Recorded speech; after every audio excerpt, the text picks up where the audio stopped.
爱宝说美股新一期的节目正式展开分析之前，让我们再次强调了一句话：本视频只是作为交流学习，不构成任何投资建议。那么这期视频呢，我们简单的分析一下淡冰啊。淡冰其实大家非常熟悉的吧，这个东方港湾它这个私募基金。那么去年呢，淡冰以60%的收益啊，跑赢了几乎99%以上的中国的一些机构，是吧？相当炸裂啊！我们可以这么说，淡冰在去年表现很好，是吧？为什么呢？因为它当时呢大幅的减仓了中概股，减仓了中国资产，然后呢重仓了英伟达啊！在过去2年，淡冰一直在疯狂的做多英伟达。那么这个结果大家很清楚啊，这个中国资产过去2年表现很差，是吧？表现很差。然后呢，英伟达翻了10倍。我们从这个角度去看，淡冰确实牛逼了。但是最近的消息来了，据说淡冰过去2个月，它的对冲基金回撤了60%，回撤了60%吧。那这个60%的一个回撤呢，相当吓人的。因为为什么？因为我们可以这么理解，淡冰呢应该是亏光了所有的本金了。为什么这么理解啊？其实它跟这个木头姐差不多啊，就是你收益很好的时候，你的仓位不是很重吧？但是呢，你亏损的时候，你的仓位是很高。就很简单，假如你现在你有100美刀，然后呢，你过去2年你赚了80%吧，然后呢，你跟这个投资者说，你看我这个收益多牛逼是吧？然后呢，其实你现在你的本金相当于你总共相当于是有180美刀嘛。然后大家一觉得我操你这么牛逼是吧？然后疯狂的投资你，觉得跟着你后面买没错了。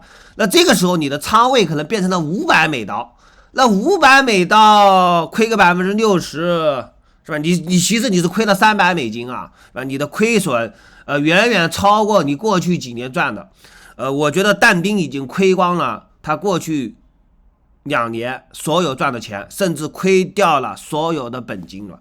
那么我们这期视频我们就要分析一下淡冰为什么会亏光，为什么会亏这么多钱呢？我们先来看这个消息啊，这个消息说淡冰的私募产品在不算这几天，它不算这几天了，应该是4月3号的，这个是4月4号的分析嘛，是吧？4月4号7点的分析，等于说这个相当于是4月3号的时候的，那你等于说没有算上周4周5的。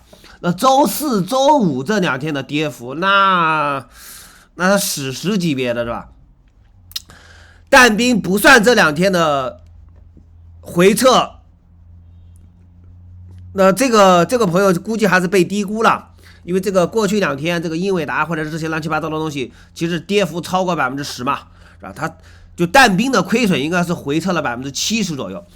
他说有点不可思议，美国最激进的指数纳斯达克也就跌了20%，他是怎么做到回撤60%的？所以当然现在我觉得应该是回撤了70%。然后查了一下，他在最高点居然通过杠杆重仓了3倍做多，FNG 加指数 ETF，FNGU 加码科技股，是吧？此类杠杆工具在市场下跌时加剧亏损，例如3倍做多英伟达的衍生品在年内跌幅达到50%啊。这个是淡冰和巴菲特的区别。巴菲特最近赚麻了，是吧？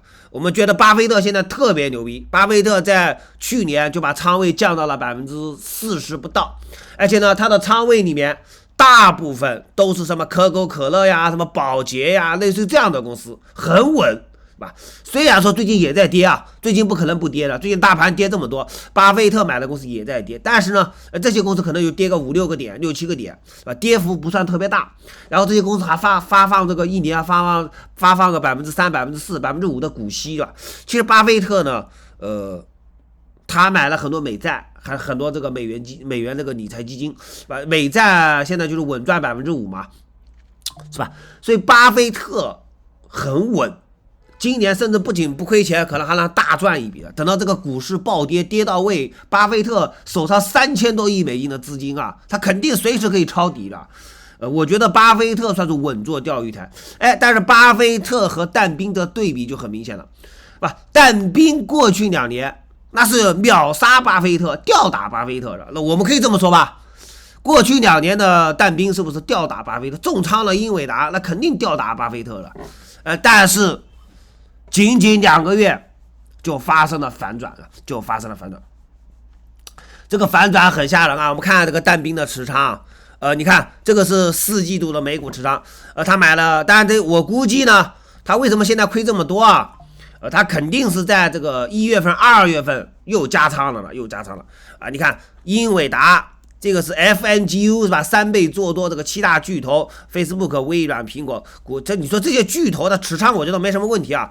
这里还有 TQQQ 对吧 ？TQQQ、亚马逊、特斯拉、PLTR、台积电，然后每日做多英伟达2倍，然后 SOUN 这个估计也跌得很惨当然这些仓位不多，但是我们看一下，我们看什么？我们如果说对比一下高盛。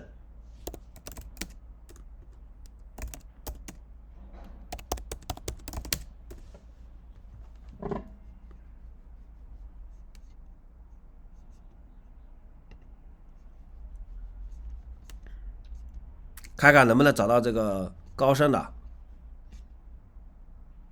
这是高盛的13F 报告，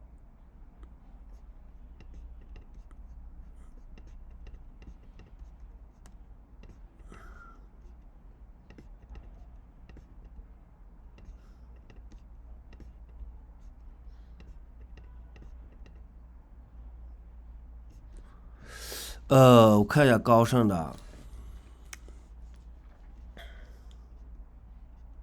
这个没有找到高盛的13F 报告的，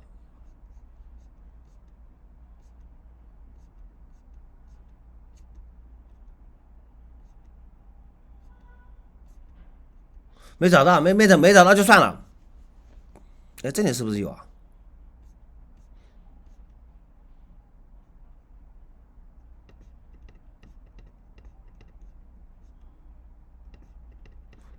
不过高盛好像可能也摘了。不也倒没有。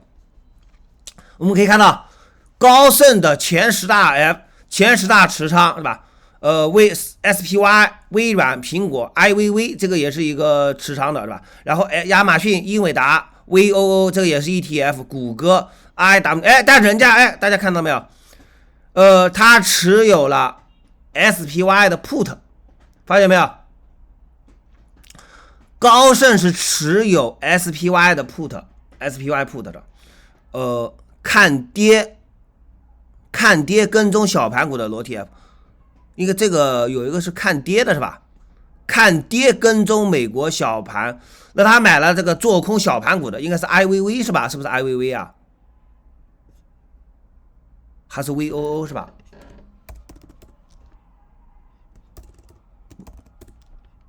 那他买这个看跌小罗素做空罗素的 ETF 是什么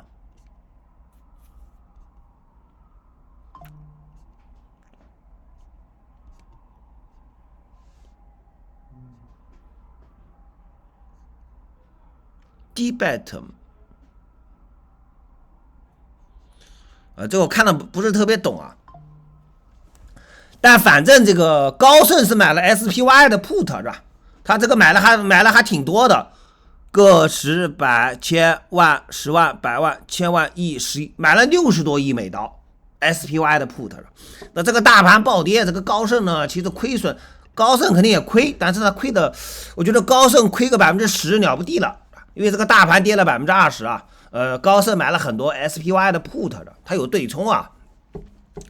你这么一对比是吧？高盛和但斌他们一对比，那这个差距就很明显了。那么我们来复盘一下这个但斌是怎么亏的。我刚才这个知识星球里面分享了，我说这个大家可以看一下，昨天这么连续一暴跌，很多对冲基金估计是已经爆仓了。但斌过去2年呢，他买了英伟达，然后呢，中国资产表现不好的时候，他的私募表现很好。他其实你看他这个东方港湾根本就没有持有这个中国资产了。那你等于说过去2年呢，这个美股大牛市是吧，完美的错过了美股的中概股的暴跌中国资产的暴跌。但其实他年初中概股的反弹他没有抓到，他如果当时他去赌一波这个东升西落，那今年他的收益也不错是吧？但是呢他的私募，但年初他是被机构抢着买的，就我们刚刚说的你了，就是他赚钱的时候他的规模不是特别大，他亏钱的时候他的规模很大，是吧？因为今年到年末的时候，当时很多机构都在炒作嘛，说但兵去年占了70%是吧？这个中概股去年跌了20%，这但兵很牛逼，跑赢了大盘接近100%是吧？很多人买但兵的私募啊。那么我估摸着呢，为什么他这一轮亏损这么大？我估摸的什么？就是英伟达回调20%的时候，就从150大概跌到这个100、110、120左右的时候，是吧？但兵觉得是个很好的抄底机会啊。其实很多这个英伟达的脑残多头吧，英伟达的多头他确实会觉得这个英伟达从150跌到110，跌到120，这是个很好的机会。然后问题就来了，然后他就重仓了 ETF， 重仓了杠杆 ETF。那么从120左右回调到90多，这大概是回调了25%了。你这个回调25%虽然说不多是吧，但是你加上杠杆2倍做多英伟达 ETF， 这他妈就亏50%了呀，是吧？你如果3倍的 ETF， 那要亏75%啊，所以他就是这么亏的。那如果下周一再来个暴跌，我估计但兵呢可能需要追加保证金了，因为他买的是杠杆 ETF 嘛，很有可能会爆仓了，很有可能会爆仓。这个就告诉我们什么事啊？熊市里面死于抄底了。最近呢，这个对冲基金遭受了自2020年以来最大规模的追加保证金通知。据3位知情人士透露，华尔街银行已经要求其对冲基金客户拿出更多资金作为贷款担保，因为他们所持有的资产价值大幅的缩水了。这凸显了周四和周五全球市场的剧烈震荡了。反正正在全面波动的广度导致了追加保证金的规模。我估计黄金为什么暴跌啊？等一下我们来说一下黄金为什么暴跌。那么熊市死于抄底但兵这样的高手但兵这样的，我觉得但兵算是高手了的。你想象一下，他过去2年命中了英伟达，错过了中国资产的暴跌，这怎么不？这肯定算是很牛逼的一个人了。很可能在短2个月内亏光所有的利润，并且本金也要亏损，这就告诉我们当前风险有多大。熊市里面要抄底，千万不能着急，千万不能，要等待出现明确的信号，是吧？你明知道风险很高，说白了，你看最近几天周三呢要抄底了，你不就在赌特朗普放利好消息吗？特朗普的关税政策出力，你赌赢了吗？没赌赢。周四抄底，你在赌这个飞龙出利好，你在赌鲍威尔不砸盘，你赌赢了吗？你又没有赌赢了。你周五收盘去抄底，你在赌周末不会出利空，周末不会有黑天鹅，你周一能赌赢吗？你不一定能赌赢了。我们说那句话，要么利空出尽了，要么跌到位了。现在有跌到位吗？现在没有跌到位了，这个是但兵给我们带来的启示，当然也是巴菲特给我们带来的启示。巴菲特为什么现在这么牛逼，对吧？巴菲特现在大家又开始推崇他了。只有在熊市的时候，我们才会想起巴菲特，是吧？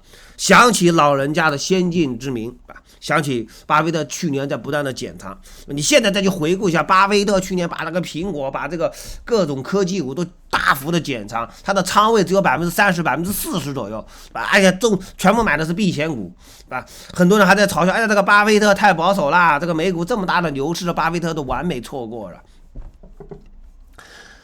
但兵我估计他在什么？我估计他可能就在我估计他可能就在这个位置抄底了。你看，可能是在这个位置抄底了，大概是这个位置啊。可能是看到这个英伟达暴跌20%，这他妈这肯定是机会啊，是吧？可能就买进去之后呢，可能就涨了几天，涨完几天之后，你看现在就那这里这个杠杆 ETF 这个地方，这肯定受不了了，这一波跌，这从这个130、140左右一下子跌到92，是吧？你看这个 NVDA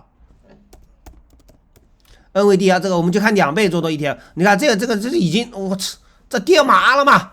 你看这跌了，今年跌了多少？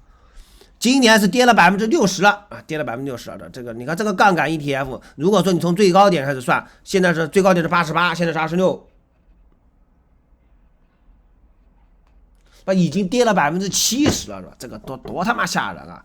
你这抄底就抄真的麻了嘛？黄金为什么暴跌呢？我觉得黄金的暴跌啊，应该是跟什么有关系啊？应该我们疫情期间也经历过这个事情啊，不是，就是这个应该是疫情期间是吧？